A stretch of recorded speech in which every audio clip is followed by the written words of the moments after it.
Science is the great antidote to the poison of enthusiasm and superstition. Hi, I'm Juliette Sellgren, and this is my podcast, The Great Antidote, named for Adam Smith, brought to you by Liberty Fund. To learn more, visit www.adamsmithworks.org. Welcome back. Today on April 3rd, 2025, I'm super excited to welcome Bart Wilson to the podcast. He is a professor of economics and law at Chapman University. He's also the director of the Smith Institute for Political Economy and Philosophy. He is the co-author of Humanomics with Vernon Smith, and he recently wrote the book Meaningful Economics. He also does research relating to decision-making in both non-human primates and human primates, which are just human beings. So hopefully we'll talk about all of that and how it's all related. It's going to be super interesting. I'm super excited. Welcome to the podcast, and thank you for joining us. I'm excited to be here. Thank you for having me. So first question, what is the most important thing that people my age or in my generation should know that we don't? So I would assume by your age, you're meaning Americans in some sense, because I think college students do not know how rich they are relative to the rest of the world. And if you don't know that, you really don't have a sense of where it came from and why that might be the case. And so if you look at the ranking of the GDP per capita for all the 50 states, I was surprised when I was younger to see how low the United Kingdom was. I always thought the United Kingdom was a super rich place, but it's only just slightly richer or slightly less rich now than the 50th state in the Union. And I think that's kind of important to know. It actually is really interesting that you used that specific example, because I was literally just having a conversation with someone who was trying to argue to me that the UK does the same, if not better, than the US. And I was like, you can literally just look up the median income. Yep. And it's what? It's at least 10K lower than in the US, I think, if not more at this point. And I learned that a few years ago. And so I just kind of, from that point on, assumed that everyone would know that. But why would you know that? And what even goes into a number, right? An income is just a price like anything else. And so knowing how you even get there, I agree, is really complicated. And we think about it in like principles classes, but then moving from the classroom to applying it and thinking that through, this is a great piece of advice. It's something worth thinking about. We are very rich, and I think it should be incumbent on an economics student in particular to find out why. What is their theory of why we're so rich? And what does it take to create a rich nation? I think Adam Smith had a few thoughts about that.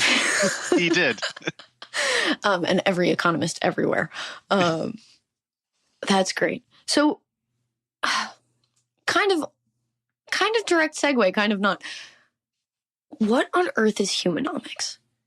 Isn't economics inherently human, or is it not? Well, so economics is about human beings. It's a study of our social relationships and how we allocate resources, if you read our textbooks. But it doesn't do one very important part of what it is to be a human being, and that is to be a moral being. And that those two things are actually tied together, even though you won't find ethics and morality probably in any principles of economics textbook. So then, what does it do to bring human to the forefront? Because I think a lot of people say, well, inherently we're studying humans. So how does that kind of change the narrative? It forces us to think about what makes the human being rich. What is it about us? What are we doing? How is it that it happens? Some people kind of have this notion that technology is this exogenous thing that just comes along and makes us rich.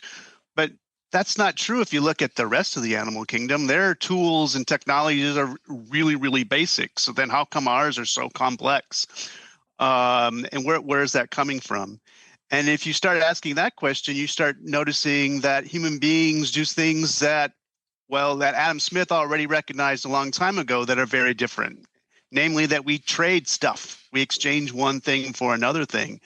And so why do we do that? Our textbooks don't really bring that to the forefront, that's really special about a human being, that we trade stuff. They just kind of take it for granted.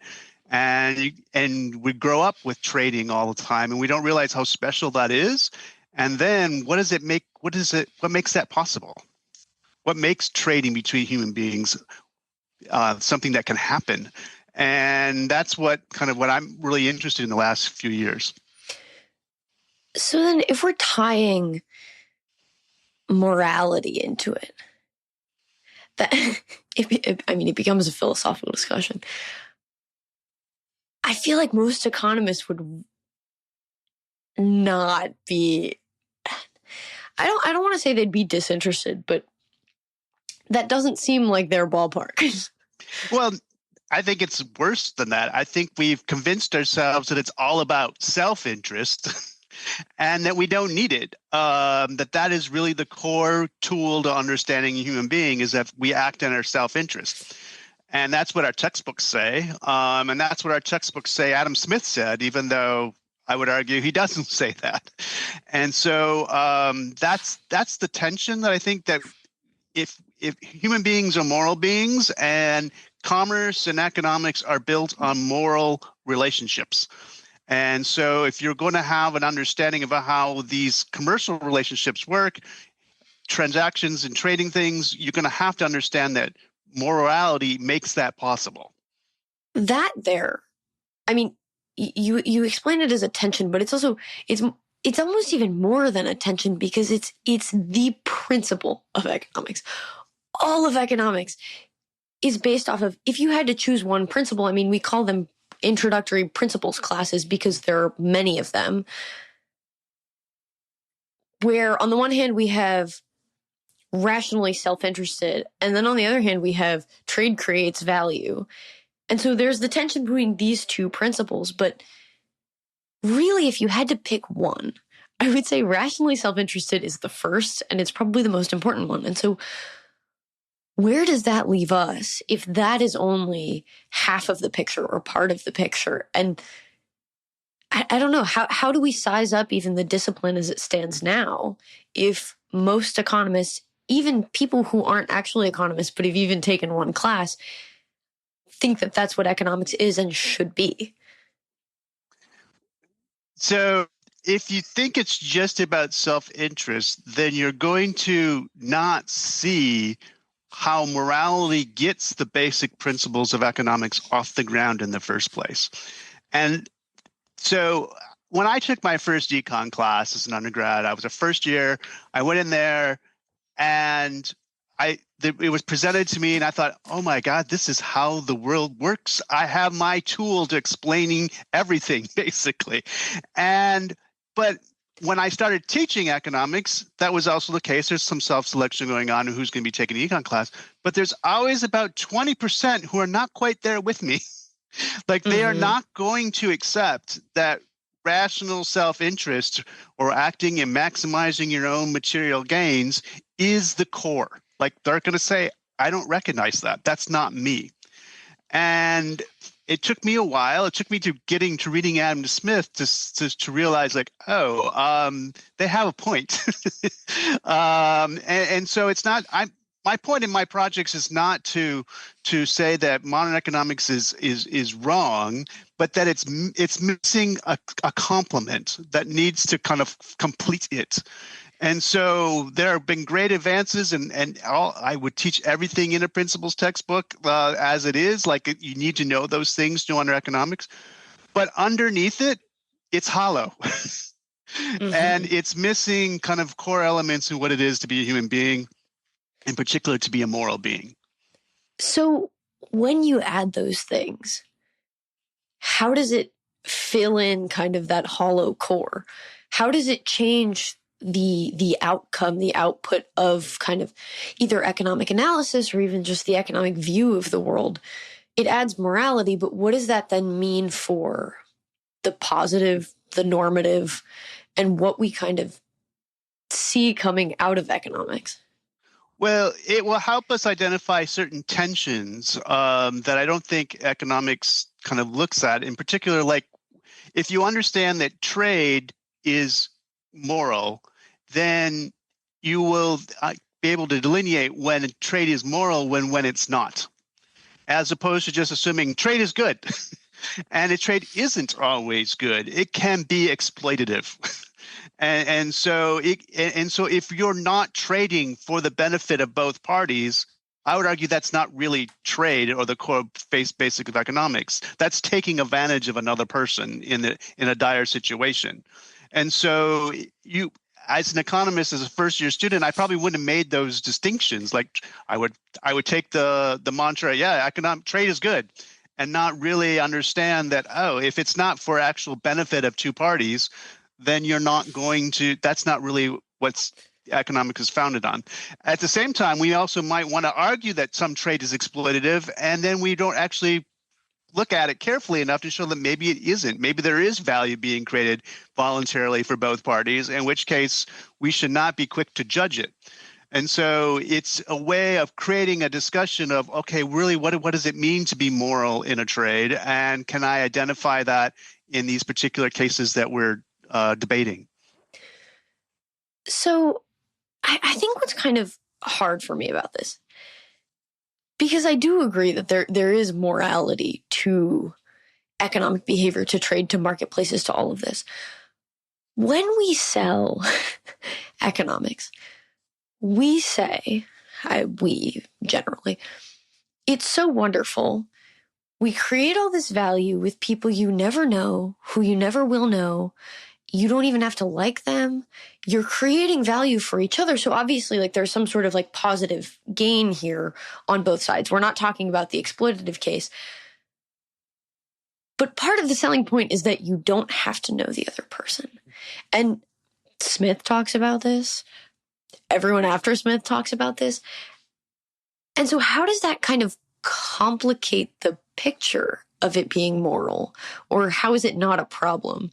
Because I see it as a selling point, but I think if we start calling it moral, you would expect to kind of know the person on the other side, to understand that there's value created for the other person. But I think when you buy things off of, say, like Amazon or something, most people, especially if you're not trained in economics, you do not know how much value or even that there is value created on the other side. And so I don't know if that's all the same question, but there are kind of these problems in like understanding even the context in which you're making a sort of decision or a trade, and then like knowing who's on the other side to having it be moral. Yeah, I don't think you have to know the other person for it to be moral. You can do it, think about it in the abstract, but that's also a wonderful thing about human beings, that we can be interested in another human being even though I don't even personally know them. And that's something you just can't take for granted in the animal kingdom. In fact, you can't do anyone, no other species does this but us. And so to think in the abstract, oh, I want to create something for other people that they value. To be thinking about another person's interest, even though I don't know them, that's what I would argue is moral. That I care about them, even though I don't know who they are specifically. To have another, animal care about another animal and provide something for them is, I think that's a beautiful thing. And that makes all this impersonal trade kind of something more than just mere material gain.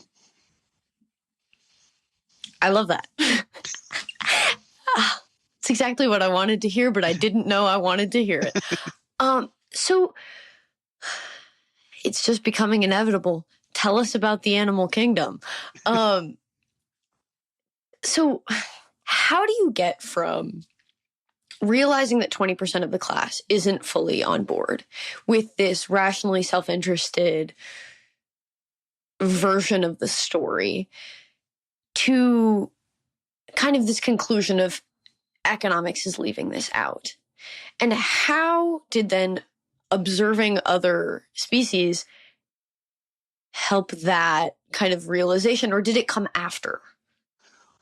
Well, so I kind of got lucky. I just ran into Sarah Brosden, a primatologist at Georgia State, at a conference, and we were talking about, we had similar ideas. She was running basic kind of experiments on her capuchin monkeys and chimpanzees, and I was running experiments on humans, and we just started talking about, like, well, can we apply some of these methods across species, and maybe, somebody hasn't really tried to do that in a very systematic way. Let's do that. And so I was in that kind of strain of research, learning about non-human primates, and in particular, just at the very basics of two assumptions that, first of all, like, I was an experimental economist. I always give instructions to my participants. She can't give instructions to her participants. So just like that, she's got to start from a different place of kind of creating the environments and creating the tasks for her subjects. And I'm thinking, that's that's important. What do we take for granted by what I'm telling people? And so it made me think more carefully about my instructions and what it means to instruct my participants. But the second thing was, once you go through these exercises, she cannot immediately assume she knows what the non-human primate, the capuchin monkey or the chimpanzee, is up to.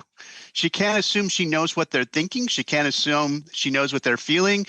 In fact, that's the whole point of this comparative psychology that she does, is to work that out. But she has to kind of keep a check on her own anthropomorphism to not impose on these other beings that she knows the answer up the bat. That's what needs to be fleshed out with an experiment. And I would notice in myself and experimental economists in general that we tend to do that. We run an experiment and we immediately, I know what they're up to. This is what they're doing. And you look at the results and you put it all together. And this forced me to kind of step back, like, do I really know? And that is part of the questioning of, well, do our models really explain what these participants in laboratory experiments are doing? And do we have good models of understanding why we do good things for other people because we want to do them? And I started to kind of think that the general game theoretic models aren't good at doing that. And Adam Smith seemed to have a pretty good framework for getting us a long way towards understanding that. So that's how these different kind of projects started coming together. And that's how I realized, like, there's something missing. That same something missing is what Adam Smith was already integrating, 250 years ago. He was doing that integrating, and it fell apart. We separated it in economics, and my goal is to try to put it back to complement all the advances that we've made in understanding economics since then, but add the Smithian point, the Adam Smithian point, back into it. So I've spent the last few years in college really helping conduct experiments, reading about experiments, thinking, living, breathing experimental economics. How would you say experimental economics, from at least what I can tell, has always been kind of apart and judged kind of separately from a lot of, like, well, obviously game theory. If you look at, like, the Nash equilibrium is this, but we don't see that.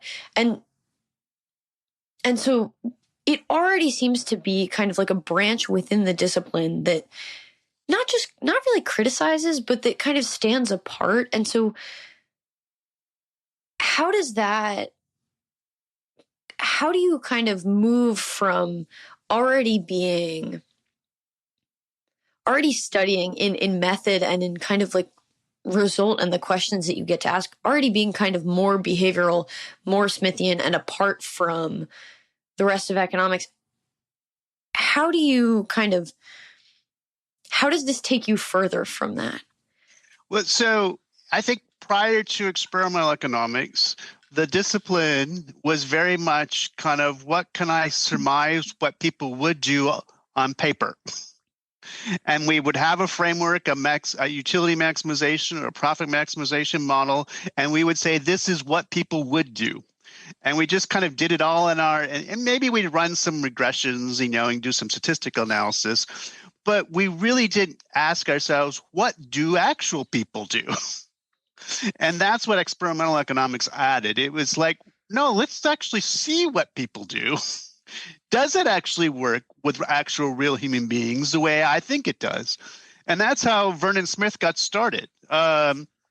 He was skeptical about how supply and demand worked, even though it was in his textbook. So he said, well, let me run an exercise with it to see how the prices converge or not converge. And he put the rules from an institution in there and in his laboratory. He read, I think he went to the library and checked out the book literally to figure out how they trade in the Chicago Board of Trade and the New York Stock Exchange.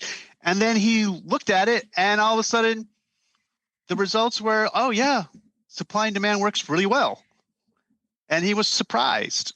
And because he was asking, what do real people do? And so in that way, experimental economics was a commentary on the rest of the profession. Like you're all working on your pencil and paper ideas of what economics is, but we're looking at actual people. And sometimes, or many times, they don't work. They don't line up. And many times we're wrong about how they're lining up. And it took me a long time to realize this, but the value of experimental economics and running it with people is to realize when you're wrong. That, it doesn't work this way. People do other things, and there's a systematic way that I completely missed. And so that was always the tension with experimental, and I would argue with the rest of the field, that we were saying, no, we need to look at what real people do. But then I guess, and maybe this is what you're getting at with adding the morality bit and understanding the mechanisms. One of the one of the limitations of experimental, and I guess all of economics, other than there are a handful, right? Smith, what you're doing now, this sort of stuff, the people who very consciously add this sort of thing, is that what happens if your experiment validates supply and demand? And so you accidentally kind of get the right answer, but you're missing how. Because at the end of the day, it can show you how the theory is wrong. But if the theory gives you the right answer and the experiment gives you the right answer, we still don't have clarity about how you get there necessarily. Because all we're doing is observing behavior. Okay, we observe the right behavior, but how? So, and that was the next step. That Vernon, as soon as he saw that supply and demand seemed to work, he then said, well, can I break it? He did these designs where all the surplus in equilibrium was to go to one side of the market or the other. And he's like, this won't break it, and no, the prices converge right down there, particularly when no one knew what anyone's values and costs were. And so that is that helps you understand, well, if I kind of push it to the extreme, does it break or not? And many times it might break, and that's where you learn something. So the validation part is I think that's part of what's missing when we teach supply and demand and we run the double auction experiment. The point isn't that we get to the competitive price and quantity. It's how is this happening? What's going on there? And that's the question that you raised. And we still don't have a model that explains in the double auction how we get to that price and quantity. And I allude to this in my new book, but I think the problem is we're asking to explain a problem at the wrong place. What do I mean by that? So Adam Smith was concerned about what happens if too many buyers come to the market or too few sellers, the prices are going to move in a particular way. He called it a proportion. Modern economics, we call it a difference. quantity demanded exceeds the quantity supplied, and things are going to happen in prices. But he was looking at a market-wide notion of cause and effect. And the reason why we can't predict how we get to the price and quantity in a double auction experiment is we're trying to explain it by every buyer and seller, everything that they're doing and how we get there. And we're trying to go in here into the mind to do something, when Adam Smith says the problem is a whole market notion of cause and effect. And that's the process that's being kind of adjusting to each other. And it's not trying to put it on the individual. And it's a modern thing. I think it's game theory that I would argue is that when we try to put it into the individual, like, oh, now I can predict what you do, and I can predict what the other person does, and I can tell you what you do and what your payoffs are. We're like, oh, I got control. But where's the locus of the decision problem? Inside the head, inside the mind and the heart. And we can't have the same access. Now, and that's kind of the point of my project, is we still have to have some notion of causation that we do attribute to human beings. We do attribute that other human beings are thinking, feeling, knowing, and wanting beings. And that's how I understand the cause of why they do what they do. But modern economics doesn't use those concepts to understand why people what they do. In fact, they don't ask why at all. They ask how. How do I trade off material and immaterial stuff to get to why somebody does something? And it's more a how question, not why do you do it? When I look at a human being, I understand that, oh, she feels this way. She's thinking this. She knows this. She wants that. And that's why she did what she did. And that's our notion of causation. But that's a messy notion of causation, right? Because it is going in, it's subjective. The beauty is that Adam Smith had a way of thinking about the world that was intersubjective.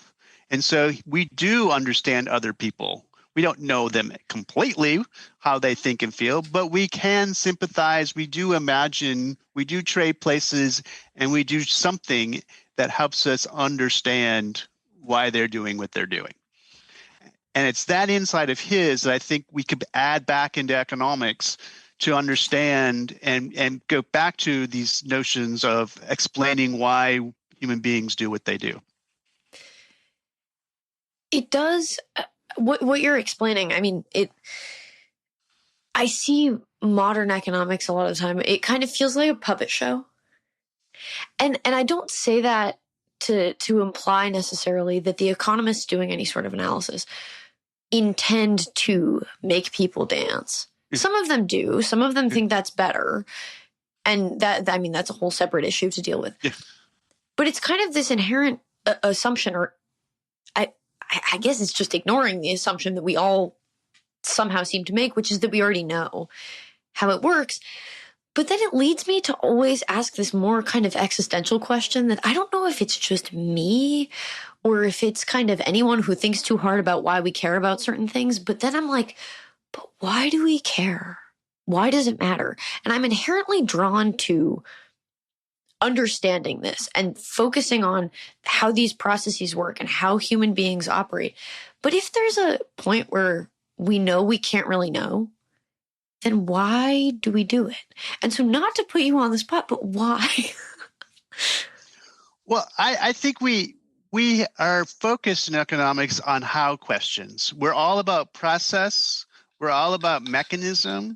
And that is only a small part of the bigger question of explaining why human beings trade. Why do human beings have property? Why do we divide our labor? How is just one subsection of the many different ways you can ask a why question. And so we've kind of limited ourselves to just, I would argue these maximization problems are just efficient causes for why people do things. And what I mean is we just have this kind of trade-off. I trade off a little bit of morality for a little bit more of my payoff. And we assume that's what's going on. When we don't get it to the other why questions, well, why would a being want to do that? Why do they feel the way they're doing? Where does that come from? And it doesn't, and the answer will be largely in human beings. It comes from our parents and our families and our communities, where we learn all these different things about how to act with other people. And that's a different, that's not being written into our models in economics in any way. And I think that's what's missing. And as Adam Smith immediately goes to watching and observing what people are doing, and then kind of integrates that into his way of understanding human society. I mean, you say family, so I have to bring this up. Like Gary Becker, phenomenal economist, right? The work he did, novel, groundbreaking, very impressive, very interesting. Even though there's this concept of interdependent utility between people in a family, and how whoever's in charge of the family or members of the family factor each other into their utility and their decision making and how they operate, and that it might not exactly be like a market, but there's still a level of economics there that is discernible. We don't really know from his work why that matters, or even like, I mean, to ask another how question, how that happens. And I don't know. I mean, you've beat me to it, but that kind of leads to the natural question of like, what about the biology of all of it, right? Families seem to be a natural occurrence in nature a lot of the time. Smaller families, bigger families, whatever. But then once you get to trade, it gets even more tricky, because our model of human behavior doesn't line up with what animals do. And even though our model of families oftentimes do line up with what animals might do, we still don't know why. So Gary Becker he notices that people are interdependent, but he doesn't ask why are they interdependent. And that question is going to have a deep evolutionary history to it. It's also going to have a kind of modern form to this as well. And so he's asking what happens to the family when we notice that they're independent, and how that would play out. But he doesn't ask the why question. Why are we putting our lot with all these other people? Yeah. And that's what Smith has, right? He recognizes up front that human beings want to be in the company of other human beings, and that we like the feeling of having that being in our motives and your motives are aligned, and that feels good to us. And it's not that hard to see that primates have this all the way back. And so, I mean, there's very few primate species that aren't living in groups, and that have communities, and that the relationships between parents and their children is a lifelong one. And that's not even true in mammals generally. So it's primates really that the mother chimpanzee will always know her young. Like there's always going to be that familial thing going on, even though they kind of live in a tribe. And that's not true in a lot of mammals. You know, rats, they kind of split, they move, they all go their own way. They're really, really self-interested. Yes. Yes. Yeah. And so there's only like 10 to 20% of mammals that live kind of in groups all their lives in some sense. And so that is a part of why we have families, that we can't be apart from other members of our species. I mean, that's why the kind of solitary confinement is so inhumane, is because we can't be separated from all other human beings. We need something to be associated. We need to be in the company of other members of our species. And that is the starting point for all of Gary Becker's observations, like that we are already a social species being in the company of one another, and we take pleasure in it. And so that has to be part of the story when you start looking at things. So, okay, we've seen from this conversation some of the ways in which we are similar to other primates. I was so lucky last time I was in Indianapolis, 2 times ago. My boss took us to the zoo and I watched, I'm pretty sure it was an orangutan, do orangutan school and try to like match things up and learn something. And we don't even know if when we call it learning, if that's what it means. Mm-hmm. If it means other understanding, making connections, or if it's you're getting it right, the same way that a rat might realize after getting shocked that this is painful, so I shouldn't do this. What does it mean to know that? I don't know. It seems like it's opening a whole new bucket, jar, I don't know, door of questions, like kind of like metaphysical, like definitional questions of like, what does it even mean to learn something? I mean, AI is doing the same thing, arguably. What does it mean to be in school if the freaking robot, it's not a robot, can do all your work for you? So what are some of the ways that we're similar? What are some of the ways that we're different? And what does that tell us about ourselves and how we're unique as a species? And what implications does that have for economics?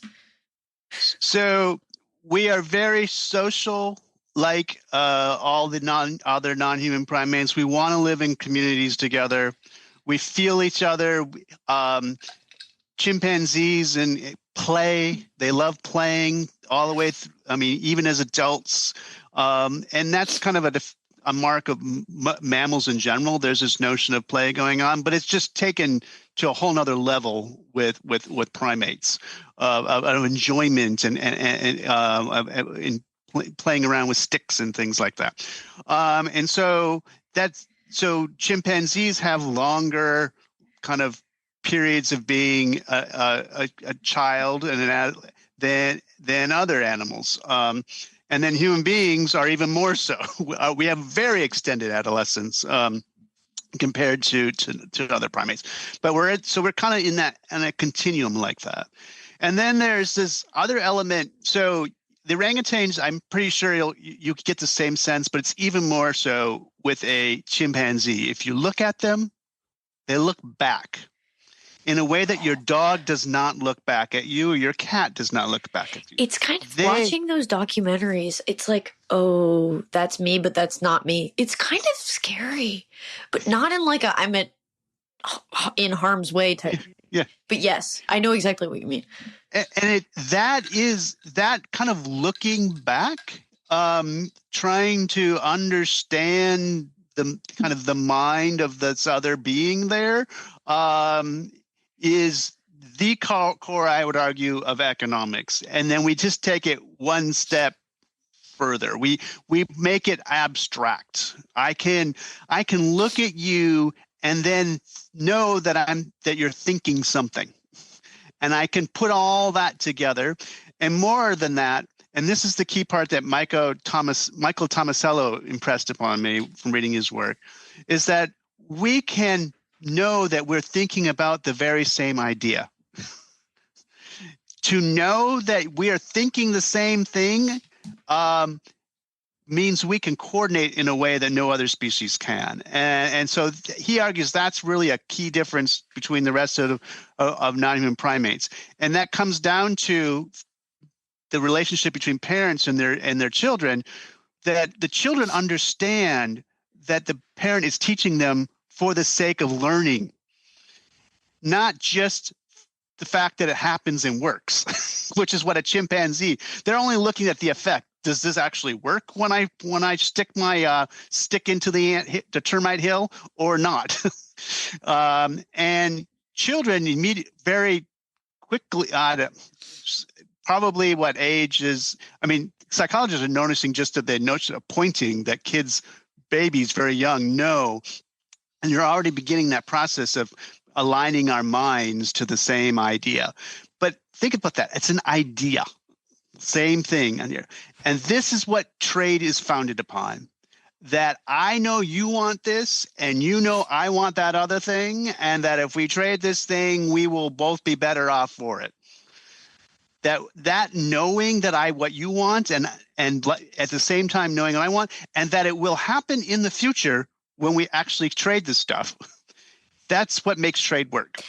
And chimpanzees can't get to that next step. They can't get to, I know that you want that, and then we'll be better in the future if we do this. How have you seen that? Like, what does it mean to like be able to like observe that if it's so dependent on an idea which you cannot see?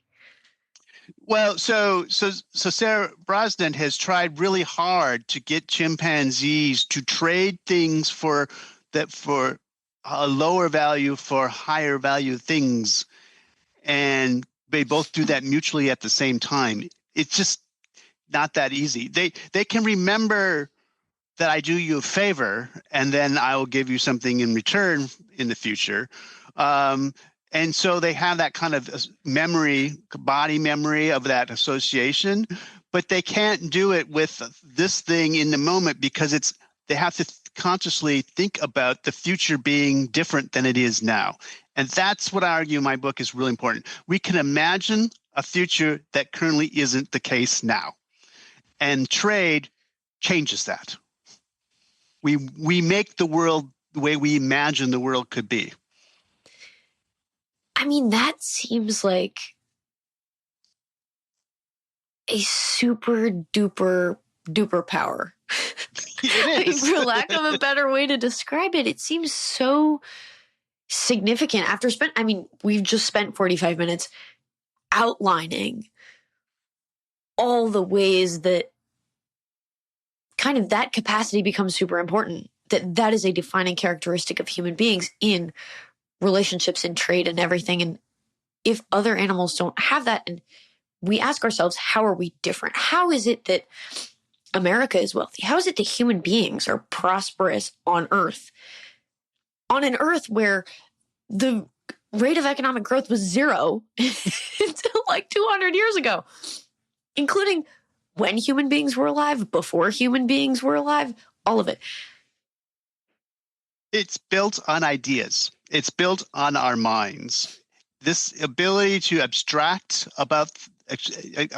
and symbolically think about the world makes all of these basic principles of economics possible, which is why we can observe them in us and no one else. And what's important, though, is to realize that is, as you mentioned, necessary, but it's not sufficient. So we've had these great mental powers for 100,000, 300,000 years. Some of them probably going back to Homo heidelbergensis. But we weren't rich yet.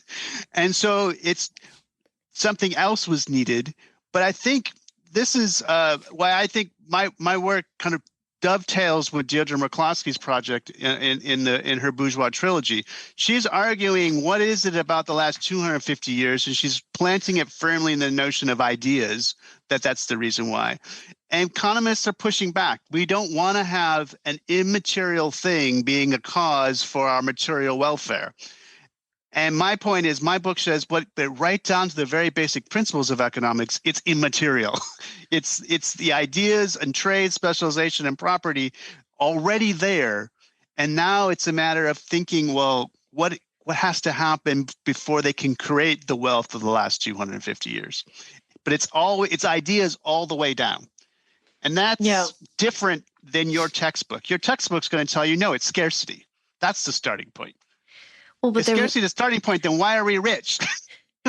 Yeah. Well, this is crazy because I literally, my intro macro students just had an exam on growth theory. Yeah. And growth is a function of resources, technology, and institutions. It's not just the fact that there's a tree outside. It's what you can imagine the tree could be. Yes. It's why are institutions helpful? Well, the rule of law is helpful because it helps us be nicer to each other and be better with each other to do the things that we already want to do. But you have to be able to sympathize with someone in order to even be able to want to be nice to them, because you have to see how that relationship could play out. Oh, wow. If only I had talked to you like before they took their test. I mean, they did well, but that is so transformational. A resource is not just a resource. Yes. And Mises recognized this in Human Action. He has paragraphs and sentences about that it's about what you can imagine it to be. But then he doesn't do anything with that. And I think I think we want to complement what we're teaching in all our micro and macro courses with this notion of what is it that the human being is putting into all those equations. It's not just a list of all these physical things in the world, and then there's a technology that transforms them, but there's a being who's doing that transformation because of what they're imagining about the world, that they want the world to be a different way than it currently is. And that is fundamental to economics. We're just not navigating roadblocks to what we want. We're imagining things and trying to change the world to be the way we want it to be, to improve our lives. And then we're not doing it just to improve our lives, but we're also doing it because we want a good life. There's something. The abstract notion of thinking about the future allows us to think about things bigger than ourselves as well in this whole process. And so economics is not separate from those big, meaningful ways of understanding why I'm here and what I'm doing. This is lovely. I'm about to ask you a question which is potentially derailing, but also, I think, kind of silly.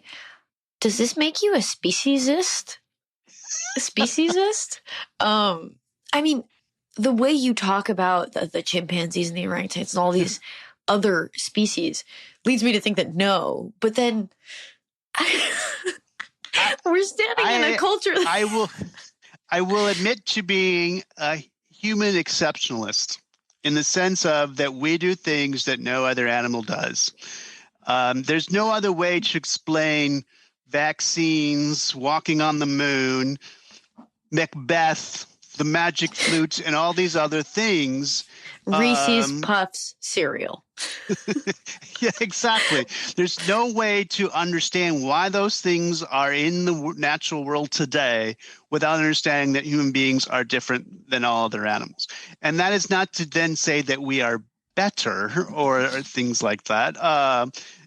But it does mean that we're different, and we need to acknowledge that difference is why we're wealthy, why we live better lives, and why the world, why extreme poverty is dropping so fast and is so low, and that no other animal has ever done that. No other animal has extended their lifespan. No other animal has decreased their infant mortality rates. No other animal has done that. And so let's come to terms with why that is the case. That doesn't mean that we then should be mistreating any other animal by admitting that we're an exceptional animal ourselves. Thank you so much for coming on the podcast. I have learned so much. I know my listeners will as well. I have really, truly enjoyed this so much. I have one last question for you. What is one thing that you believed at one time in your life that you later changed your position on, and why? Well, the easy one is something we've already talked about. I believed that utility maximization as a tool was the central core of understanding economics, and now it's only piece of it. I believed it was sufficient for what I needed to do as an economist. I don't believe that, but since I've been talking about those things for the last hour, that's probably too easy. I think to go back to Adam Smith, I used to believe that he espoused a labor theory of value, and I don't think that's true anymore. And I kind of took it on face value from kind of other people saying that this has been the case and it's true. And when I read the theory, read The Wealth of Nations, I kind of took it in and read it. But then when I started to appreciate understanding an author on the author's own terms, it became really clear to me that Adam Smith is not espousing a labor theory of value, and it's actually a mistake on our part of misreading what he means by the word measure. So he always talks about labor is the real measure by which we judge how well off we are. He uses it as a noun, as in a standard. And then the labor theory of value uses measure as a verb to count or quantify. And he never uses it as a verb. He uses it as a noun. And very famous economists, I think Jacob Viner kind of quoted Smith, or said Smith was measuring kind of the value of something by the hours put into it. Like, no, he doesn't use the verb. And so I've learned to try to not read into authors what I expect they have, to try to really understand the authors on their own terms before I kind of start summarizing what they say. But that was kind of an important moment for me, that I realized that, I got to be careful about what I read into authors and their texts.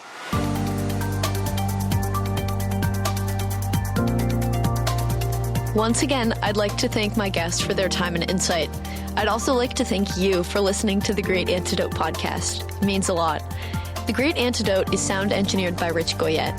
If you have any questions, any guests, or topic recommendations, please feel free to reach out to me at greatantidote@libertyfund.org. Thank you.